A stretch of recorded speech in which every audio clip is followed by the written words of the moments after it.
ચાલો જોઈએ આજના મહત્વના સમાચાર।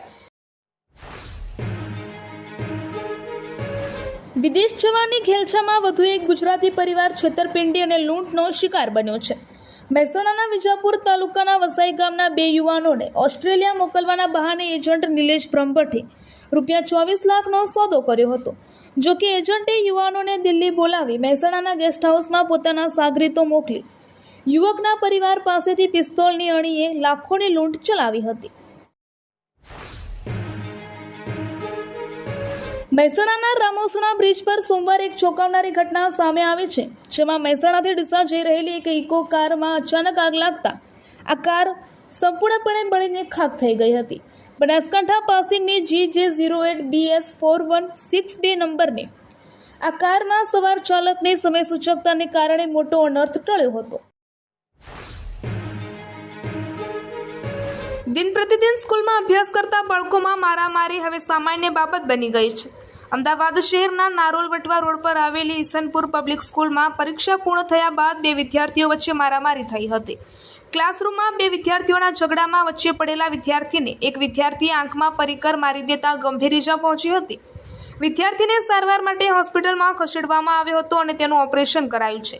વિદ્યાર્થીના પિતાએ સમગ્ર મામલે નારોલ પોલીસ સ્ટેશનમાં વિદ્યાર્થી વિરુદ્ધ પોલીસ ફરિયાદ નોંધાવી છે। રાજ્યમાં હવે ઉનાળો પોતાનો અસલી મિજાજ બતાવી રહ્યો છે, ત્યારે સોમવારે સતત બીજા દિવસે પણ રાજકોટ 41.1 સેલ્સિયસ તાપમાન સાથે રાજ્યનું સૌથી ગરમ શહેર નોંધાયું હતું। દિવસભર રાજકોટવાસીઓએ ભારે ગરમી અને સાંજે ઉકળાટનો અનુભવ કર્યો હતો। રંગીલા રાજકોટમાં સાંજ પડતા જ ઠંડકનો અનુભવ થતો હોય છે, પરંતુ હાલ રળિયામણી રાત પણ ગરમ લાગી રહી છે। લોકો માટે ધૂમધકતા તાપમાં બહાર નીકળવું પણ મુશ્કેલ બન્યું છે। મહેસાણા લોકલ ક્રાઇમ બ્રાન્ચે કડીના નંદાસણ રોડ પર પેશાબ કરવાના બહાને એક પેસેન્જર પાસેથી ચાંદીના દાગીના ભરેલો થેલો લૂંટીને ફરાર થયેલા રિક્ષા ચાલકને ઝડપી પાડ્યો છે।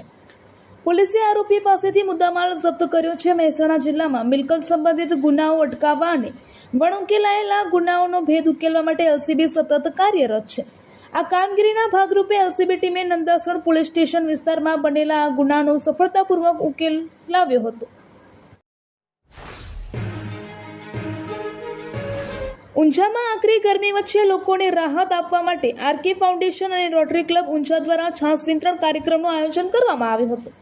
આ કાર્યક્રમ અંતર્ગત કુલ 12,000 ગ્લાસ ઠંડી મસાલા છાસનું વિતરણ કરવામાં આવ્યું હતું। આ સેવા કાર્યક્રમ સ્વર્ગસ્થ પટેલ જિજ્ઞાબેન દશરથભાઈ તરંગડીની પુણ્ય સ્મૃતિમાં શ્રદ્ધાંજલિ રૂપે યોજવામાં આવ્યો હતો।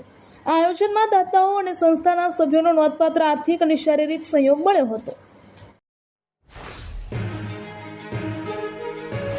બનાસકાંઠા જિલ્લામાં સ્થાનિક સ્વરાજ્યની ચૂંટણીનો માહોલ ગરમાયો છે। આ ચૂંટણી જંગમાં ભાજપ અને કોંગ્રેસ સહિતના પક્ષો જોર લગાવી રહ્યા છે।